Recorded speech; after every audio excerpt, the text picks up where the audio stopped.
pelaksanaan hak asasi manusia dalam kehidupan yang bernegara. Kemudian ada Undang-Undang 40 tahun 2008. Ini adalah undang-undang tentang penghapusan diskriminasi. Nah, Komnas HAM juga memiliki kewenangan berdasarkan undang-undang ini melakukan pengawasan berbagai kegiatan masyarakat, juga kebijakan pemerintah berkaitan dengan diskriminasi ras dan etnis. Kemudian ada Undang-Undang Nomor 7 Tahun 2012 tentang penanganan konflik sosial. Jadi Komnas HAM juga menjadi bagian dari anggota nasional untuk penanganan konflik sosial yang skalanya nasional. Nah, jadi perannya itu memang Komnas HAM ada di mana. Nah, yang terakhir ada Undang-Undang 22 belum Undang-Undang 12 nomor 22 tentang tindak pidana kekerasan seksual. Ini juga Komnas HAM diberikan mandat untuk melakukan pengawasan terhadap berbagai hal kehidupan yang berkaitan dengan dugaan pelanggaran pidana kekerasan seksual. Nah, di dalam Undang-Undang 39, jadi teman-teman bisa nanti melihat bahwa kita ada 4 ya, yang menjadi mandat Komnas HAM. Yang pertama adalah melakukan pengkajian dan penelitian. Nanti saya akan jelaskan kenapa Komnas HAM punya pengkajian dan penelitian, apa sih yang dilakukan di dalam. Jadi itu menjadi mandat yang pertama. Yang kedua adalah pendidikan dan pendidikan. Ini juga menjadi bagian dari mandat Komnas HAM yang harus dilaksanakan di dalam memberikan penyadaran kepada masyarakat berkaitan dengan HAM. Kemudian ada pemantauan penyelidikan. Nah, ini memantau penyelidikan berkaitan dengan penanganan kasus. Kemudian ada mediasi. Mediasi juga berkaitan dengan penanganan kasus. Jadi sebetulnya kalau kita lihat secara besarannya, pendidikan mandat Komnas HAM cuma ada 2, yaitu bagaimana melakukan pemajuan HAM di Indonesia, bagaimana kemudian menyelesaikan kasus-kasus HAM di Indonesia. Jadi cuma 2, pemajuan dan penegakan HAM. Jadi kalau tadi kembali lagi, kalau kita lihat tujuannya adalah bagaimana Komnas HAM itu bisa membangun situasi yang kondusif bagi pelaksanaan HAM sesuai dengan Pancasila, Undang-Undang Dasar, kemudian ada PBB, Deklarasi Universal. Nah, ini yang menjadi mandat yang utama dari Undang-Undang 39. Bagaimana membangun situasi kondusif adalah meningkatkan perlindungan kemerdekaan HAM bagi perkembangan pribadi manusia Indonesia seluruhnya. Jadi Komnas HAM itu berdasarkan undang-undang itu tentunya memiliki peran di dalam pengawasan semua berbagai macam kebijakan negara dan juga pelaksanaan kebijakan negara harus selaras dengan hak asasi manusia. Tentunya kalau bicara kasus nanti kita bisa cerita berbagai macam kasus dan pelanggaran HAM yang kita tangani. Lanjut. Nah, ini jadi di dukungan pemajuan yang kami sampaikan itu ada pengkajian dan penelitian. Jadi apa yang dilakukan pengkajian dan penelitian? Yaitu melakukan pengkajian dan penelitian berbagai kegiatan perundang-undangan, instrumen internasional, situasi dan permasalahan HAM, kemudian ada studi banding mengenai bagaimana HAM itu dilakukan, penerbitan pengkajian dan penelitian serta kerjasama dengan berbagai lembaga nasional dan internasional. Nah, kemudian yang kedua, soal pendidikan dan penyuluhan adalah melakukan penyebarluasan wawasan mengenai HAM kepada masyarakat. Nah, ini tentunya menjadi satu mandat pemajuan HAM yang ada di Komnas HAM. Di penegakan sendiri itu Komnas HAM punya mandat bagaimana melakukan mediasi, yaitu melakukan perdamaian dari kedua belah pihak, negosiasi, konsultasi, konsiliasi, penilaian ahli dan memberikan saran kepada pihak-pihak yang kemudian bermasalah berkaitan dengan hak asasi. Kemudian pemantauan dan penyelidikan ini adalah berdasarkan laporan masyarakat adanya juga pelanggaran HAM, kemudian ada mekanisme penanganan kasus melalui pemantauan dan penyelidikan. Nah, 2 mandat ini sebetulnya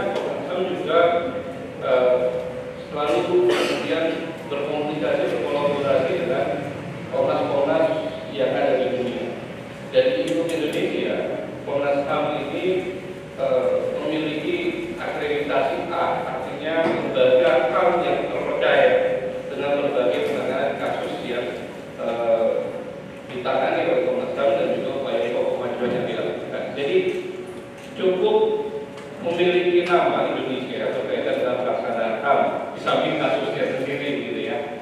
Kalau teman-teman melihat kasus-kasus HAM yang terjadi di Papua itu hampir masif, setiap minggu terjadi. Tapi itu adalah satu situasi HAM yang ada di Indonesia dari sebagian besar ya. Lanjut. Nah, jadi soal Komnas HAM, keanggotaannya itu memang selalu pasang surut.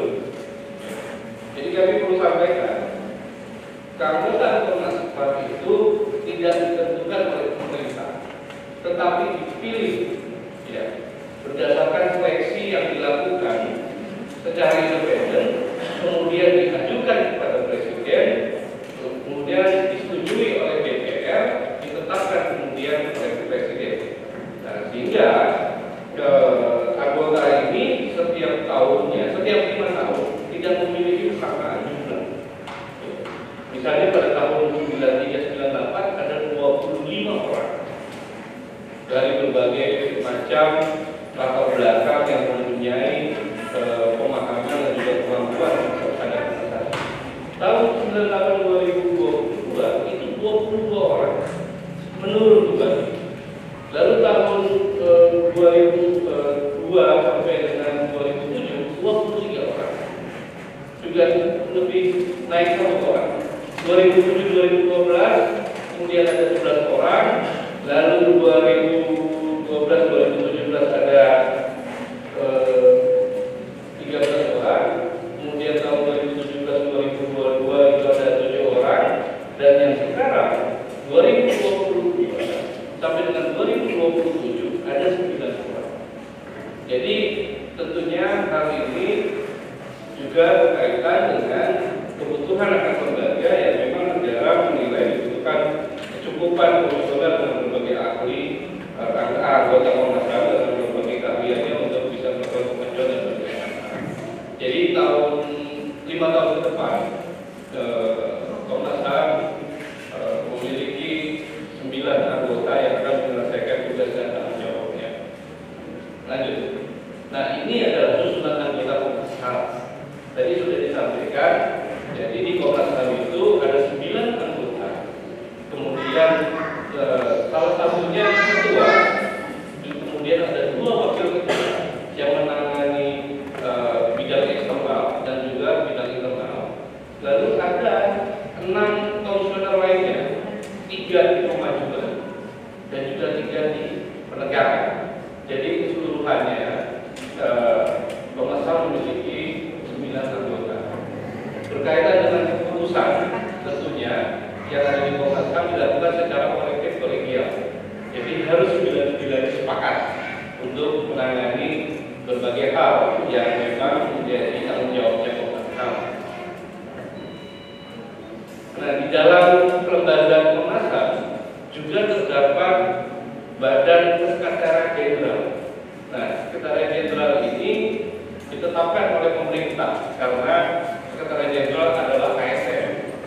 Nah, dia yang memberikan supporting bagaimana para anggota ini melaksanakan tanggung jawab dan tugasnya di dalam mencapai tujuannya Komnas HAM. Jadi kami ini termasuk saya itu adalah bagian dari ASN yang bekerja untuk memberikan dukungan bagi pelaksanaan tugas komisioner. Nah, ini adalah Sekretaris Jenderal. Jadi Sekretaris Jenderal Komnas HAM itu ada 1, kemudian didukung oleh 5 biro, ya. 5 biro itu ada biro perencanaan, ada biro umum, ada biro dukungan kerjasama, kemudian ada biro dukungan pemajuan HAM, dan ada biro dukungan penegakan HAM. Nah, di bawah Sekretaris Jenderal langsung itu kemudian ada 6 wilayah atau kantor perwakilan Komnas HAM di Aceh, Sumatera Barat, Kalimantan Barat, Sulawesi, Maluku, Papua. Nah, inilah struktur kekuatan Sekretaris Jenderal dalam mendukung pelaksanaan tugas dan fungsinya Komnas HAM. Nah, Komnas HAM sendiri tentunya ada memiliki rencana strategis yang sebetulnya ini sudah ditetapkan pada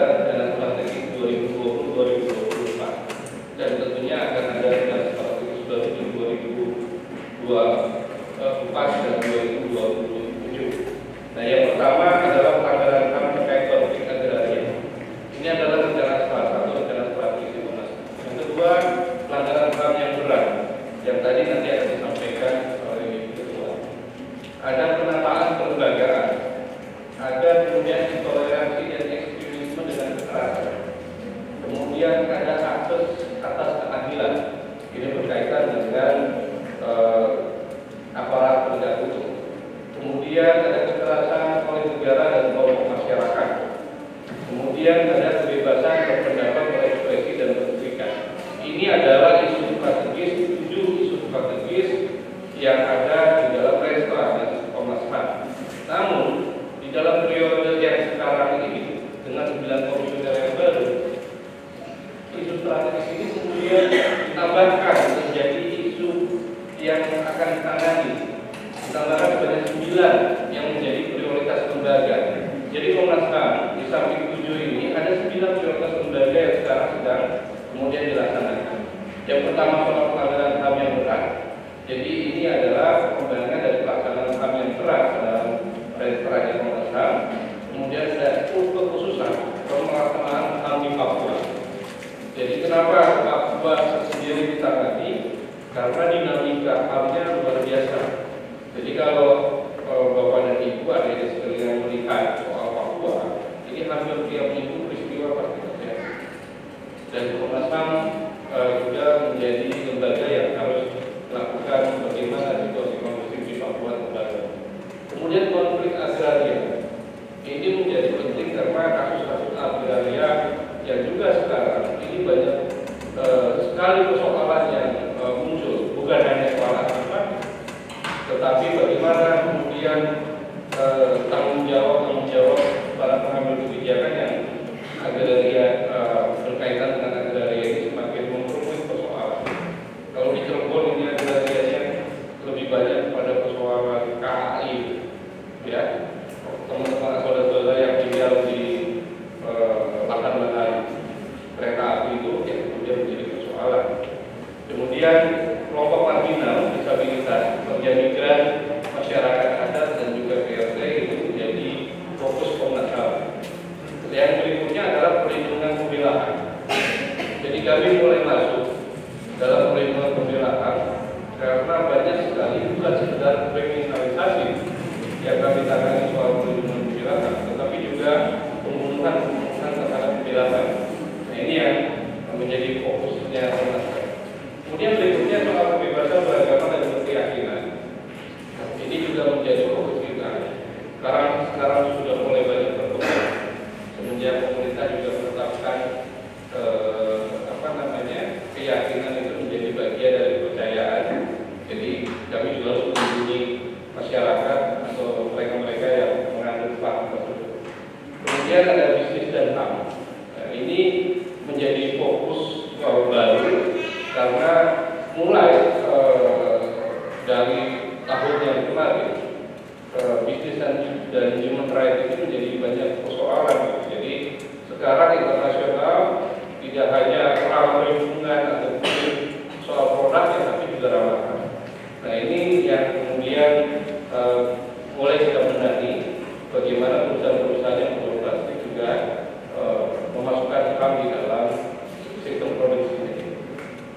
Kemudian antisipasi pemilu 2024, ya, konstelasinya sudah mulai memanas pada tahun ini dan kita sudah mengantisipasi bagaimana HAM ini harus tetap kemudian ditegakkan dalam proses pemilu, terutama bagi masyarakat yang marginal. Kemudian antisipasi pemantauan rangkam 2022-2024. Jadi Komnas HAM juga melakukan pemantauan terhadap rencana aksinya pemerintah terhadap pelaksanaan hak asasi manusia sebagai bagian dari kebijakan negara. Jadi Komnas HAM melakukan pemantauan terhadap implementasi.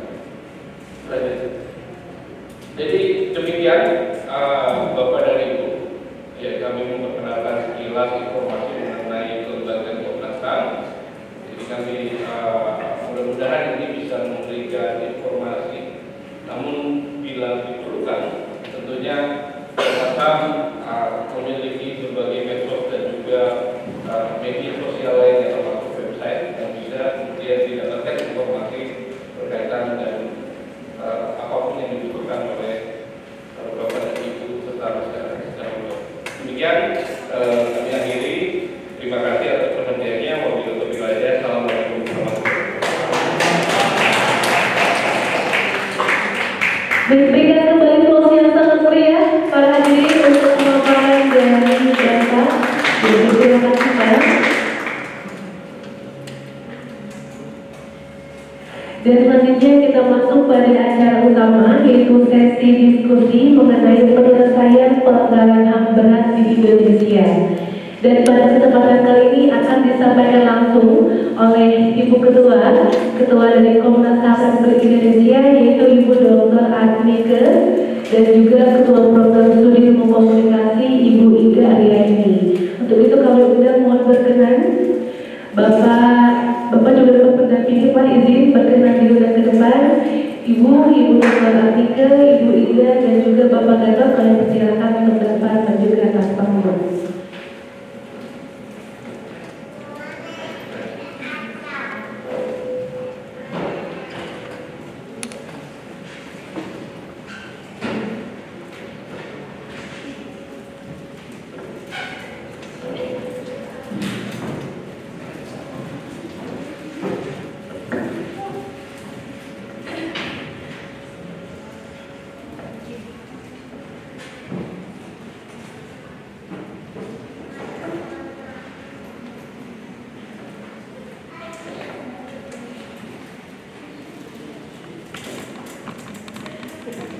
Dan sebelum memulai acara, izinkan Ibu pemaparan pertama akan disampaikan oleh Ibu Dr. Adnike, dan izinkan saya membacakan CV-nya terlebih dahulu. Nama Ibu Dr. Adnike Nurfasigiro, merupakan Ketua Komisi Nasional Hak Asasi Manusia Republik Indonesia. Untuk pengalaman pendidikan, meraih gelar PhD atau doktoral di Social Welfare Department, Faculty of Social and Political Science, University of Indonesia, meraih gelar Magister MSc di Social Policy and Development from the Department of Social Policy, the London School of Economic and Political Science, London University.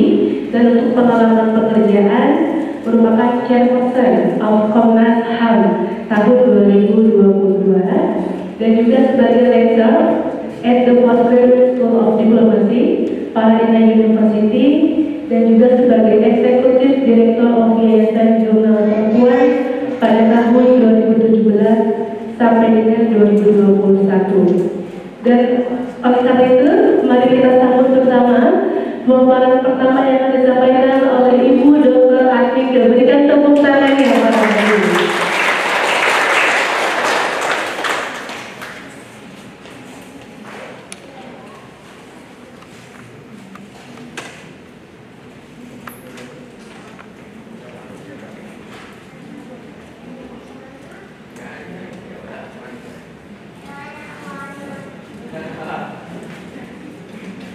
Selamat pagi, Assalamualaikum warahmatullahi wabarakatuh. Ibu-ibu, bapak-bapak, saudara-saudara sekalian, para peserta diskusi pada hari ini, tadi Pak Gatot sudah memaparkan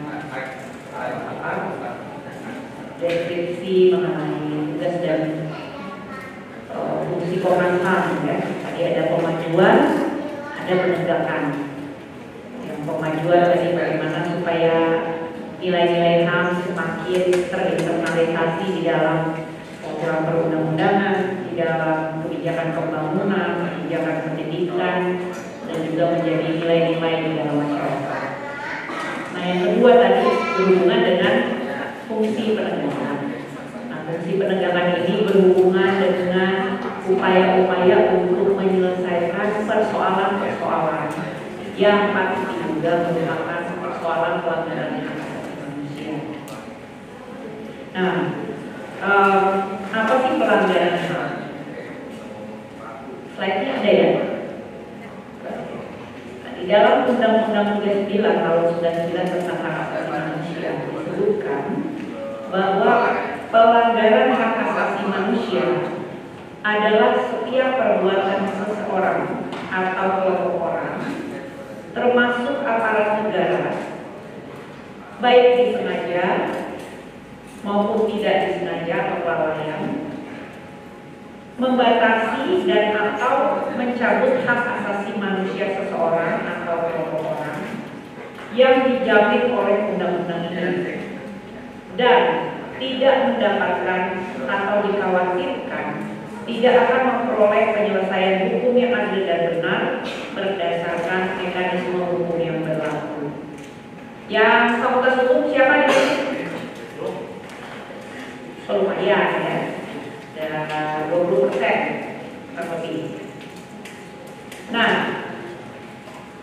jadi pelanggaran HAM itu terjadi dapat dilakukan oleh individu, kelompok, maupun oleh negara. Negara artinya aparat negara, aparat pemerintah, yang menyebabkan hilangnya hak asasi. Nah, lantas apa yang dimaksud dengan pelanggaran HAM yang berat? Tadi disebutkan di dalam definisi pelanggaran HAM, satu tindakan dapat menjadi pelanggaran HAM apabila menghilangkan hak, ya. Dan kemudian kasus itu tidak mendapatkan keadilan atau tidak ditangani. Jadi kalau satu kasus misalnya ada A, seseorang yang bernama A dibunuh oleh seseorang yang bernama B, lalu yang membunuh itu tidak diproses hukum, itu pelanggaran HAM atau bukan? Kalau si B diproses hukum, itu pelanggaran HAM atau bukan? Pidana, itu namanya kejahatan pidana.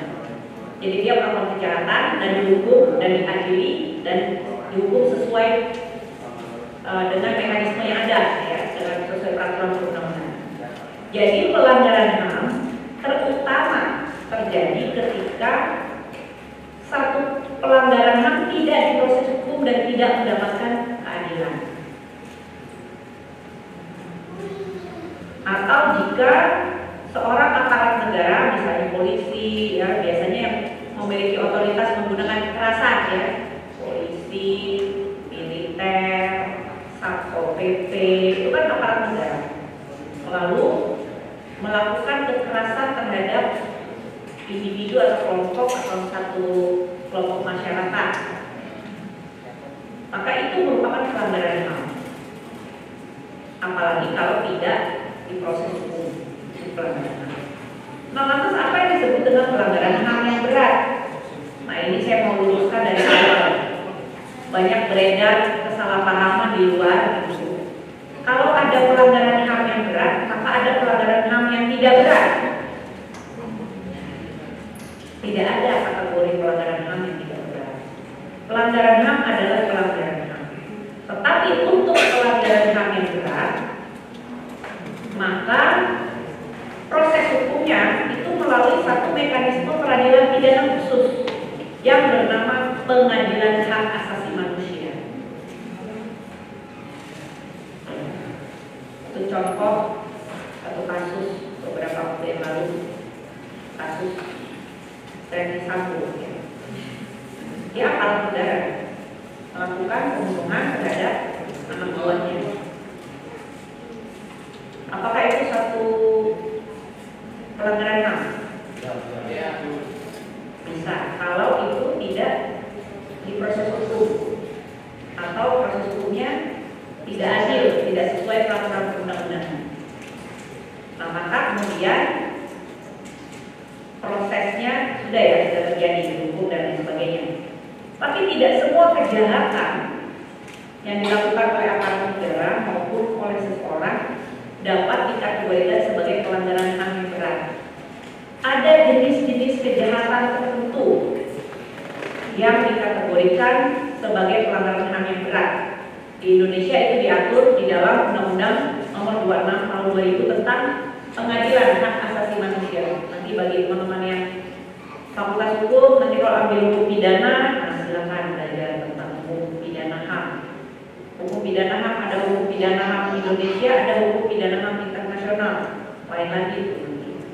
Nah, tapi hukum pidana HAM Indonesia juga banyak merujuk pada hukum pidana HAM internasional.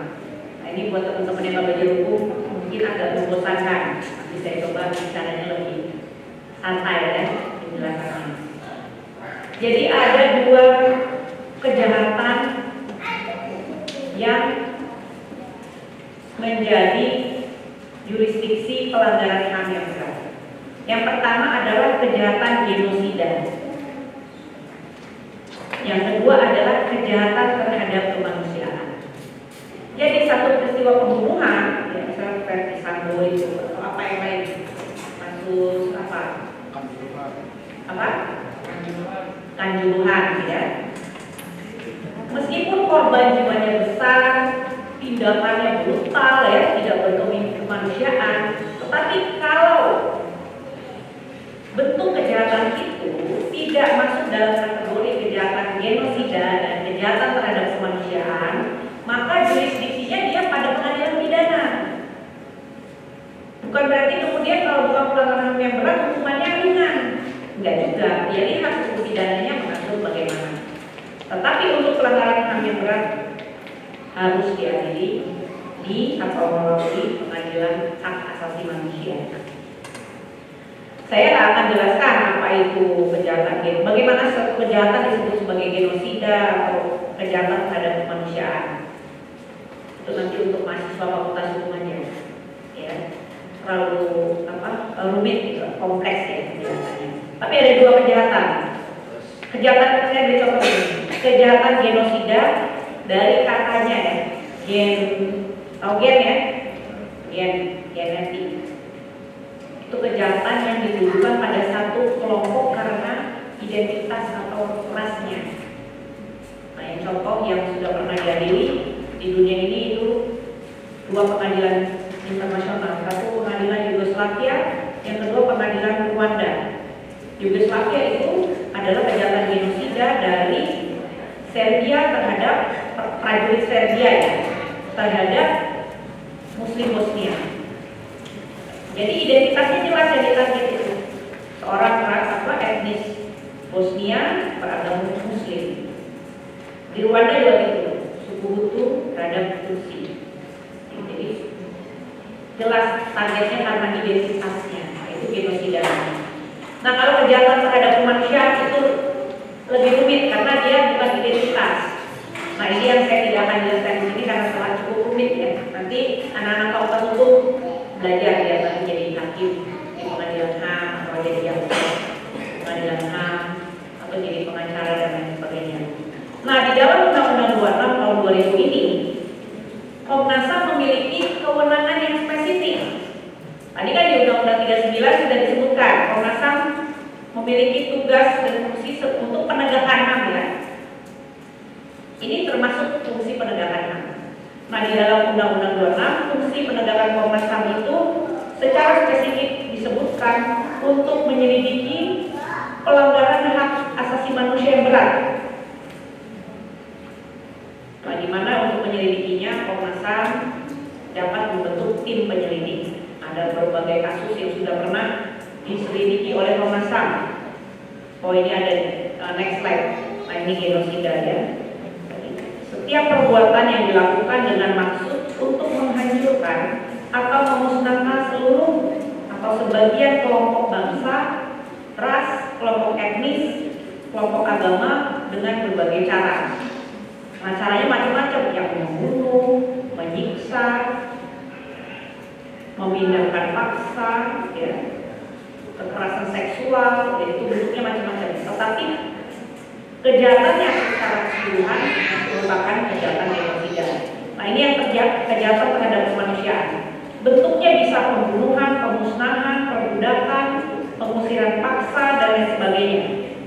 Tetapi nanti ada unsur-unsur apa yang menyebabkan satu kejahatan dapat disebut sebagai kejahatan terhadap kemanusiaan. Nah, selama ini slide 4 ya, Komnas HAM sudah menyelidiki 17 peristiwa pelanggaran HAM yang berat. 4 peristiwa sudah disidangkan. Tadi sudah disebutkan di awal. Timur Timur, AB Pura, Tanjung Priok, dan yang terakhir kasus Paniai, kasus pelanggaran HAM yang terjadi di Papua. Nah, itu pengadilannya masih kasasi nih. Sementara dia akan ada persidangan lanjutan. Sementara 13 peristiwa lain itu belum berhasil disidangkan. Nah, ini kenapa di sini 12? Kalau Anda lihat nomor 7 itu ada Wasio Wamena, itu dua peristiwa ya, kasus Wasior dan kasus Wamena, ada 13. Jadi ada 17 kasus pelanggaran HAM yang berat yang sudah diselidiki dan disimpulkan oleh Komnas HAM sebagai pelanggaran HAM yang berat. Nah, lantas bagaimana kasus-kasus pelanggaran HAM tersebut ditangani? Bagaimana? Setidaknya ada dua mekanisme yang ini juga disebutkan di dalam Undang-Undang 26. Yang pertama adalah mekanisme judicial. Judicial artinya mekanisme melalui proses peradilan. Dan yang kedua, mekanisme non-judicial. Nanti saya akan jelaskan apa itu mekanisme non-judicial. Di mekanisme non-judicial, upaya-upaya penyelesaian kasus di luar proses peradilan atau di luar sistem pengadilan. Nah, sejak berlakunya Undang-Undang 26, Komnas HAM, Undang-Undang 26 tahun 2000 ya tentang pengadilan HAM, tadi sudah saya jelaskan telah menyelesaikan 17 penyelidikan pelanggaran HAM yang berat. Next slide, ready dulu. Selain menyelidiki, jadi ada kasusnya tadi 17. Komnas HAM juga mengeluarkan satu prosedur untuk memberikan surat keterangan bagi korban pelanggaran HAM yang berat. Kenapa surat ini dibutuhkan? Nah, jadi kalau kita lihat tadi ada 17 kasus, baru 4 kasus yang sudah diadili. Artinya korban-korban yang belum pernah diadili kasusnya itu belum bisa mendapatkan keadilan maupun hak atas pemulihan. Apa hak atas pemulihan? Ada yang tahu contohnya apa? Kenapa Fakultas Hukum? Ada kompensasi, ada rehabilitasi, itu contoh-contoh pemulihan. Nah, Komnas HAM membuat aturan untuk memberikan surat keterangan agar korban-korban pelanggaran HAM yang berat setidaknya misalnya dapat memperoleh pelayanan kesehatan yang disediakan oleh LPSK. Nah, dalam perkembangan selanjutnya nanti saya jelaskan, Bapak Presiden pada bulan Januari yang lalu mengumumkan bahwa 12 kasus pelanggaran HAM yang sudah diselidiki Komnas yang belum diadili itu adalah pelanggaran HAM yang berat dan pemerintah akan mengadakan program-program pemulihan. Nah, lantas bagaimana mengetahui siapa korban yang berhak? Kalau kita bicara korban pelanggaran HAM yang berat di Indonesia, itu kita nggak bicara jumlah 5 orang, 10 orang, 100 orang, 1000 orang. Patut diduga jumlahnya itu puluhan ribu, bahkan ratusan ribu. Nah, maka tentu untuk mengetahui siapa yang berhak mendapatkan pemulihan perlu ada proses identifikasi. Nah, Komnas HAM selama ini telah berupaya untuk melakukan identifikasi mengenai korban ataupun keluarganya yang terdampak akibat pelanggaran HAM yang terjadi. Nah, selain mendorong adanya identifikasi korban, Komnas HAM juga yang hari ini menjadi tema diskusi kita menerbitkan sebuah dokumen yang bernama Standar Norma dan Pengaturan Nomor 9 tentang Pemulihan Hak-Hak Korban Pelanggaran Hak Asasi Manusia yang Berat. Kenapa ini kami terbitkan?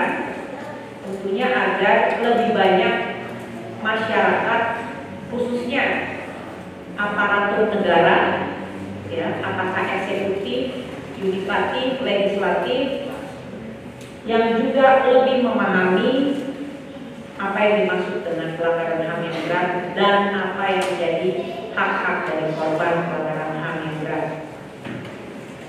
Kita menyebut standar norma ini dengan istilah SMP. Nah, SMP ini memang disusun berdasarkan peraturan perundang-undangan yang ada di Indonesia maupun instrumen atau standar hak asasi manusia yang ada di dunia internasional. Karena Indonesia juga menjadi bagian dari komunitas internasional yang telah meratifikasi banyak sekali konvensi-konvensi HAM internasional. Ya, ini yang Fakultas Hukum ada konvensi hak sipil politik, Indonesia sudah ratifikasi. Hak ekonomi sosial budaya konvensi hak anak, konvensi anti diskriminasi etnis dan rasial dan lain sebagainya, konvensi penyandang disabilitas, hak penyandang disabilitas yang terakhir ya.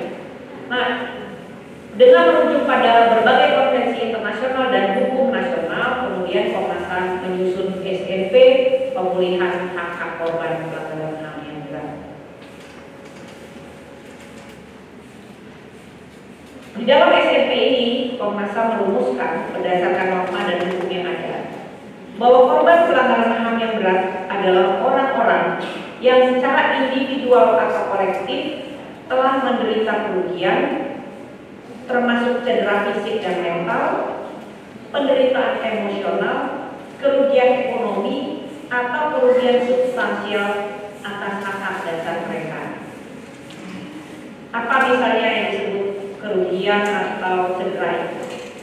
Kalau cedera fisik jelas ya, kalau orang misalnya ditahan sewenang-wenang atau terbunuh, ya, dibunuh, disiksa, tentu ada akibat fisik, hilangnya jiwa, kerusakan anggota tubuh, kecacatan permanen maupun temporer, gangguan psikologis, itu cedera fisik. Tetapi ada bentuk kerugian yang lain, misalnya apa? Ketika seseorang ditahan